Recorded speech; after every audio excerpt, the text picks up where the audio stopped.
आई बाबा गावावरून आले.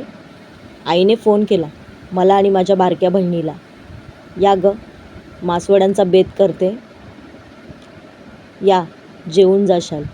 म्हणून आम्ही दोघीही गेलो. संडे होता, चिकन नाही बनवता आलं कारण एकादश होती. त्याच्यामुळे मस्त आईने मासवड्या बनवल्या होत्या. आईला म्हटलं दे ग, मला पण करून बघू दे, मला जमतात आहे का. बारकी बहीण बोलली तुझ्या हातचं खाण्यापेक्षा आईलाच करू दे. तिला म्हटलं खाता आलं तर खा, पण मला शिकायचे. बिचारी गप्प बसली. मी पण ट्राय केल्या, पण जमल्या. पण आईसारख्या छान नाही. आईच्या हाताची चव कोणालाच जमणार नाही, बरोबर ना. मी पण ट्राय केल्या, पण जमल्या मला. तुम्हाला आवडतात का मंडळी मासवड्या? तुमचीही आई घरी बनवतच असेल ना मासवड्या.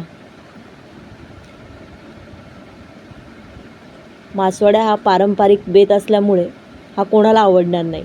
मला तर खूप आवडतो. तुम्हालाही आवडतो का कमेंट्समध्ये नक्की सांगा.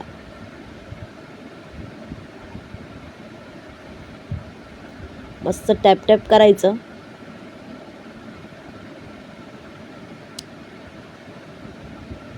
म्हणजे ती लांब सडक होते. अशी मस्त दाबून घेतली का त्यातला मसाला गळत नाही. नंतर खोलून हळूच बघायचं.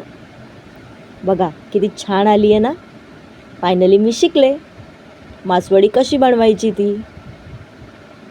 आई म्हटली नेक्स्ट टाईम खूप छान बनवशील. झाली की नाही छान.